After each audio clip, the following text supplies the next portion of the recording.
Pues nuestra proyección comienza exactamente ahora, a las 3:06. ¿Estáis todos? Nosotros estamos todos. Javier, una película 1927, maldita, y no sabíamos nada. No sabíamos nada, fíjate, para la gente que, estaba más metida en el mundo del cine, sí que era una película conocida, pero para nosotros no.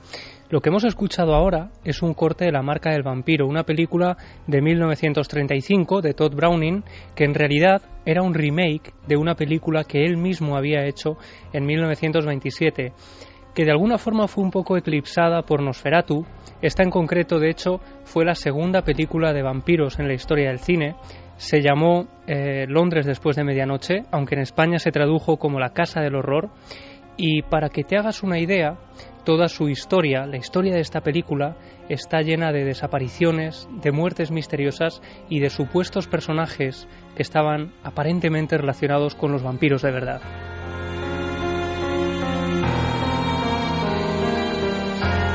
Para conocer un poco esta película, tenemos que saber que, el argumento básico era el de un investigador que empieza a indagar en la historia de un hombre, un personaje muy extraño que se muda a una casa, a un castillo, donde ha habido un crimen anteriormente. Este personaje era interpretado por Lon Chaney, el famoso Lon Chaney que había hecho tantas películas relacionadas con el mundo de los monstruos, con El jorobado de Notre Dame, por ejemplo, y aquí encarnaba a un supuesto vampiro llamado Edward Burke, y que tenía un aspecto realmente estremecedor.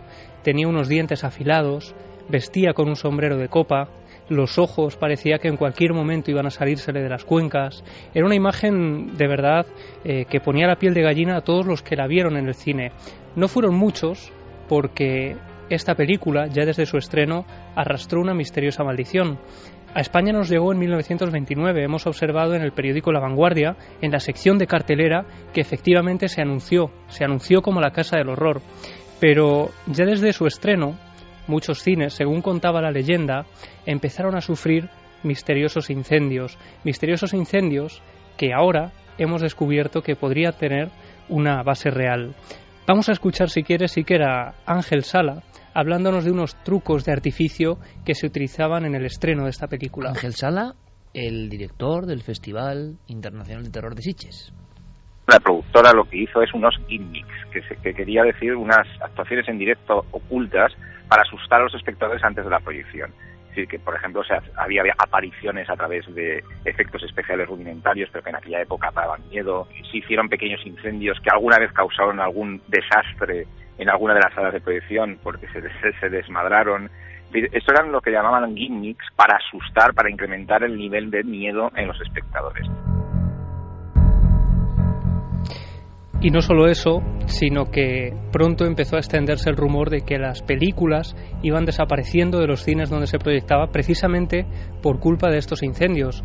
Pero hasta tal punto esa leyenda es cierta que en 1967 se produce un terrible incendio en la Metro-Goldwyn-Mayer y se pierde allí, Iker, la última cinta de Londres después de medianoche. Allí estaba el último rollo conocido y allí desaparece. Y desde ese momento no queda ni rastro de esa cinta. Lo único que quedan son un par de fotogramas con las que se han hecho pseudo películas apócrifas, que algunas pueden encontrarse por internet. Existe cierta leyenda de mercado negro de que algunos coleccionistas podrían tenerla en su poder, pero lo cierto es que nada de esto se ha podido demostrar. Y nosotros, además, hemos indagado un poco más en todo el tema y hemos conocido detalles sorprendentes. Por ejemplo, nos contaban algunos de los expertos en cine a los que hemos entrevistado que Londres después de medianoche se encuentra entre las 10 películas perdidas más buscadas por el American Film Institute, que se trata del santo grial para los coleccionistas de cine perdido, que sería la película de cine más importante que se ha perdido nunca. Y precisamente también por toda esta importancia de la cinta hay un detalle añadido, y es que aparentemente la cinta estaba maldita.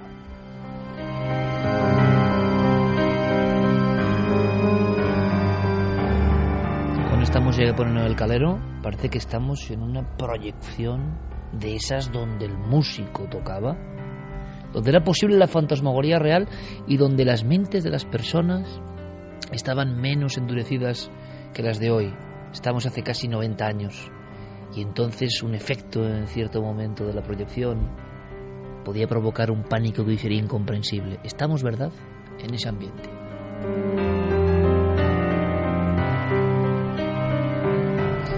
Y en España hubo gente que pudo verla, que tuvo que verla, ese rollo maldito, porque, bueno, según nos contaban también, duraba unos 75 minutos aproximadamente, blanco y negro, una película muda, iban surgiendo los personajes caracterizados. Nos relataban, por ejemplo, un detalle que yo desconocía, y es que Todd Browning, su director, por ejemplo también de La Parada de los Monstruos y de otros films muy conocidos, era masón, y que intentaba dejar algunos mensajes en sus películas, mensajes relacionados con la masonería. En este caso lo que hizo fue jugar con cierta ironía con un tema un tanto oscuro, ¿no?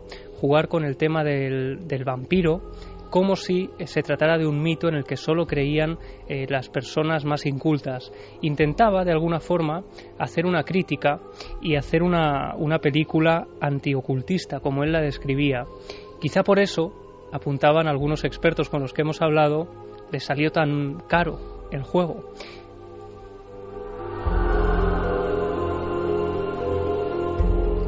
Al igual que ocurría con Nosferatu, también empezó a decirse que en esta película habían participado vampiros de verdad. Incluso, no solo eso, sino que Lon Chaney había hablado, se había asesorado hablando con vampiros auténticos que le habían contado cómo tenía que maquillarse, porque él preparaba su propio maquillaje para la película, y a raíz de ahí empiezan a surgir todo tipo de leyendas. Nosotros hemos hablado con el periodista Jesús Palacios y con Luciano Berriatúa, historiador de cine, que nos han hablado más detalladamente del maquillaje de este personaje. Además es muy curioso porque es uno de los primeros ejemplos de un tipo de fenómeno muy asociado al mundo del cine de terror, al mundo del cine de horror, que es esa teoría o esa idea generalizada de que las películas de terror pueden llegar a provocar actitudes violentas o crímenes reales en aquellos espectadores que son aficionados a las mismas. En este caso, como yo creo que hubieron más de uno, dijéramos que hubiera pues asesinatos, yo diría que paranoicos, vertidos con el Edward Burke o el vampiro de Lon Chaney. Y es que muchos aseguraron que ese maquillaje del que hablábamos de Lon Chaney propició que se cometieran ciertos asesinatos inspirados en esta película y en la figura de este vampiro llamado Edward Burke. Y tampoco es leyenda urbana, Iker. A lo largo de esta investigación he encontrado un recorte de prensa, 11 de enero de 1929, el titular dice «Tragedia en Hyde Park».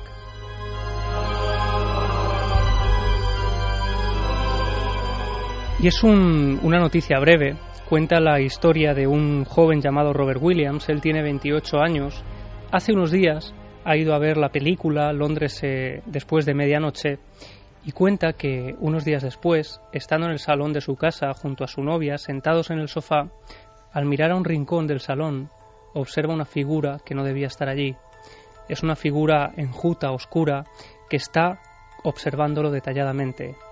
Cuando lo observa, se da cuenta de que es Edward Burke, el terrible vampiro al que interpretaba Lon Chaney. Él dice que ese hombre con los dientes afilados, con su sombrero de copa, está mirándolo fijamente y haciéndole gestos con la cara.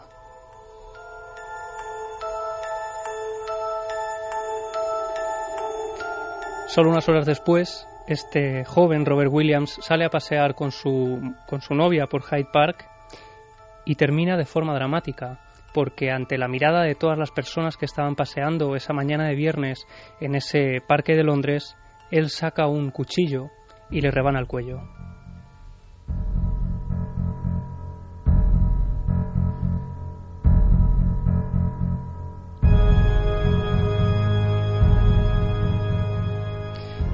Y como toda leyenda y de película maldita, en este caso no podía ser menos, se habló también de actores que cayeron en desgracia a raíz de la película, sobre todo pocos meses después del estreno. En concreto, el protagonista, Lon Chaney, el hombre de las 1000 caras, como era llamado, por su facilidad para transfigurarse y para pues emular a otros grandes mitos del cine, Pues en su caso, por ejemplo, él aseguraba que estaba deseando hacer el papel de Drácula, sin embargo nunca lo consiguió porque fallecería poco tiempo después de la película, concretamente 2 años después, cuando él durante un rodaje desarrolla una neumonía que acaba casi dejándolo postrado en cama. Un tiempo después, pocos meses después de tener esa neumonía, le detectan un cáncer de pulmón y finalmente este hombre, Lon Chaney, acabaría falleciendo por una hemorragia en la garganta.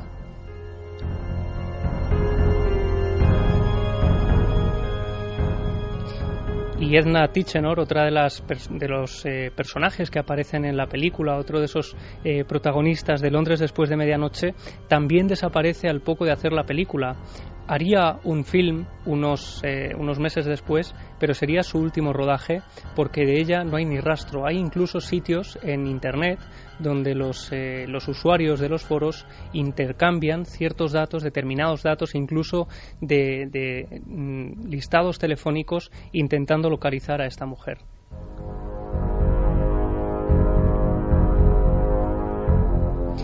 Y no solo eso, sino que también se habla de coleccionistas que han desaparecido misteriosamente, gente que ha ido en busca de una copia de Londres después de medianoche, creyendo que podrían encontrarla en determinadas regiones muy concretas y que no han vuelto a aparecer con vida.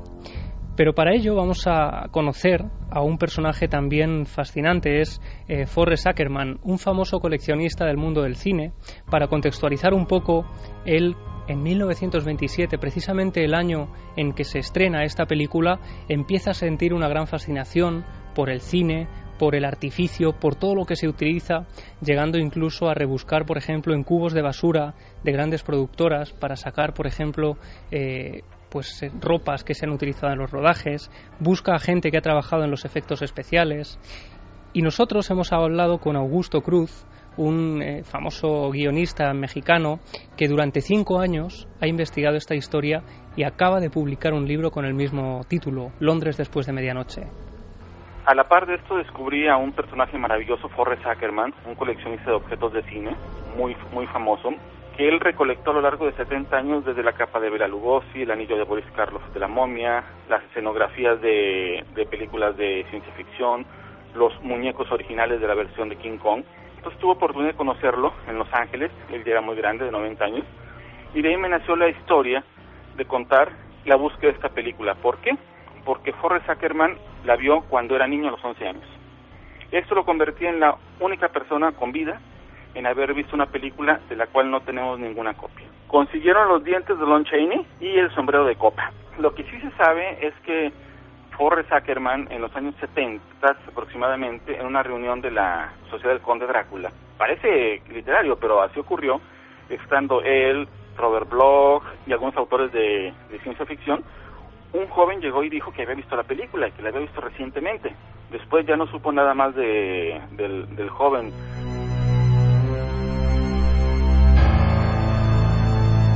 Y ahí estaba esa historia del joven desaparecido en busca de esa cinta maldita. Algunos hablan, por ejemplo, de que solo quedaban de ella un par de fotografías, una novelización de la película, el guión que se titulaba El hipnotista, porque en realidad la película en ella aparecía un vampiro, pero no era tal, ¿no? Acababa siendo un hipnotista que jugaba con el maquillaje para hacer lo que quería. Incluso hay otros datos que nos ofrecía Ángel Gordon, experto en el mundo de los vampiros, sobre personas que fueron a Argentina y México en busca de las 2 supuestas copias que quedaban de Londres después de medianoche tras el incendio de 1967. Hubieron una serie de personas concretas que fueron a intentar buscar esa copia y por lo que personajes dentro del mundo del coleccionismo se perdieron una serie de personas que fueron concretamente a México y Argentina. De diferentes puntos de Europa tengo entendido de que también hubieron personajes que de alguna manera, como tenían mucho dinero, mandaban a otras personas, dijéramos, a buscar esa copia y bueno, yo según tengo entendido hay 3 o 4 casos concretos que nunca más se supo de los personajes que fueron a buscar esa copia. Y según me contaba Augusto Cruz, hubo también auténticas disputas y polémicas porque en determinados momentos algunos coleccionistas privados aseguraron tener una copia de esta película, pero decían estar esperando al momento exacto para sacarla a la luz.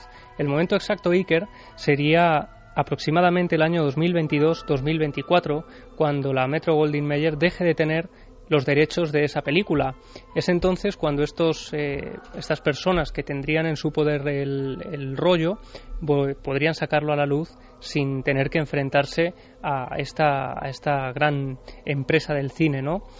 Pero hemos ido también un paso más allá para saber si podría exhibirse en algún lugar todavía hoy o a posteriori. Hemos hablado también con Ángel Sala del Festival de Sitges y él nos contaba un detalle muy curioso que también vinculaba esta película con el mundo del ocultista.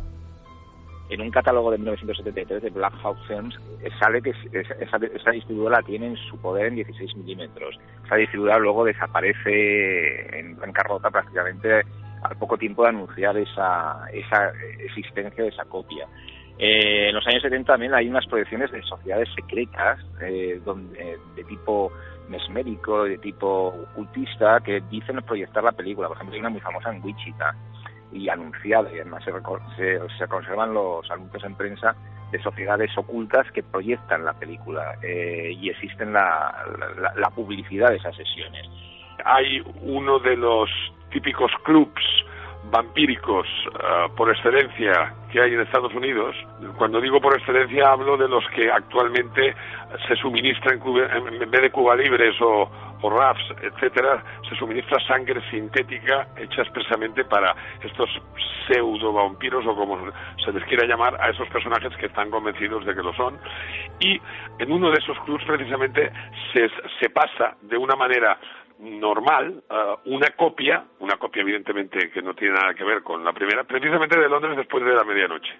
O sea, no es que se pase ni el Drácula de Christopher Lee, de la Hammer, ni la típica de Lugosi, sino que se pasa precisamente esa película. Es como si hubiera un morbosismo alrededor de esa película.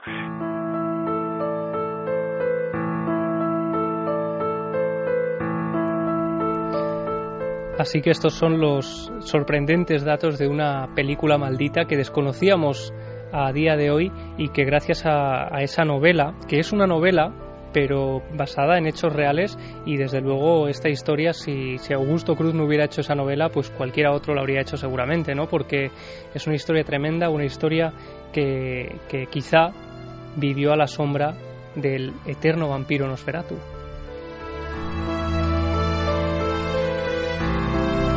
Aquí hicimos un programa sobre el impacto de Nosferatu, que es una de las pocas películas que ha generado tesis doctorales sobre el terror, ¿no? Y el estudio del terror en una población, ¿no? Contaba Luciano Berriatúa en un libro maravilloso, ¿no? Qué innovadores. Creemos que el marketing del cine es de ahora, ¿no? Esto que hemos visto de provocar fantasmagorías en una sala de cine, en aquel ambiente y en aquellos cines, tenía que ser tremendo. Pero yo recuerdo ahora cómo los productores de Nosferatu, que pertenecían a una logia secreta, la Saturn, idearon llenar antes del estreno, unos días antes, de pasquines, imaginemos la época, ¿no? Antes todavía de esta película, con un dibujo, que el dibujo era tremendo, que era un hombre que no sé si era un vampiro o era un anciano un poco decrépito, miraba una esquina, era un dibujo donde parecía un techo en esquina, que será algo propio de las películas del expresionismo alemán, ¿no? Todas las escenas, quien sepa, yo no sé de cine, pero quien sepa sabrá que muchas utilizan un ambiente muy opresivo, las luces, las sombras, los techos casi tocan las cabezas de los personajes en ocasiones, se genera una claustrofobia. Bueno, pues ese dibujo ya tenía esos gestos, ¿no? Y era un hombre que miraba una esquina. Los dos protagonistas eran lo que había en la esquina y el hombre. El hombre tiene unos rasgos que nos recuerdan al Nosferatu. Y apareció una telaraña con una gran araña que estaba tejiendo, y ambos como que prácticamente se miraban. Y en el pasquín simplemente ponía Nosferatu, el nombre que viene, Nosferatu. Los niños lo gritan, los muertos también. Nosferatu, su nombre lo lleva el aire. Nosferatu, las personas dejan de trabajar, miran a la noche y solo dicen ese nombre, Nosferatu. ¿Y usted cuándo se encontrará con el Nosferatu? Claro, nunca se había hecho ese tipo de publicidad de una película y el público ya estaba en una coordenada mental que hacía que hubiera casos de auténtico terror. Bueno, hoy sería lo que denominamos marketing viral, ¿no? Que exacto, parece pero que ha en evolucionado 1924. Y que es muy novedoso, pero fíjate, ahí están los precedentes de todo esto. En Londres, después de medianoche, también hubo ciertas noticias que saltaron a la luz pública a raíz de este crimen, por ejemplo, y es que hubo un juez en Londres que intentó prohibirla porque decía que era una película tan oscura en la que incluso algunos actores habían estado a punto de sufrir porque crisis nerviosas, porque durante el rodaje se les asustaba para que aparecieran asustados de verdad cuando se les grababa, y también por toda esa campaña que se llevó durante los estrenos, que llegaron a considerarla como algo maligno, como algo que podría desencadenar una oleada de crímenes, y por eso, como decía, hubo un juez en Londres que intentó prohibirla. Oficialmente no hay una sola copia, pero personas como Cruz han logrado hablar con las últimas personas que tuvieron una entrada para ver esa película, y sobre todo, y cerramos aquí que me ha sobrecogido, hay un anuncio en La Vanguardia. El estreno de la película aparece indefectiblemente, ¿no? Ahí está, en los tablones de anuncios de cine de aquella época. Es una historia maravillosa. Yo creo que hay elementos propios de la leyenda urbana también. Me cuesta creer que haya clubes de vampiros, no que haya clubes de gente que se crean vampiros, pero que se pase en un documento como secreto hoy en día me parece muy raro, ¿no? Esa película, yo creo que es muy raro mantener nada en secreto hoy en día y hubiese salido, pero vaya usted a saber. Tenemos el tiempo muy concentrado en actividad y en emociones, y así que dejando esa película ahí para que vosotros, si queréis, investiguéis y evidentemente compartáis con nosotros cualquier pesquisa.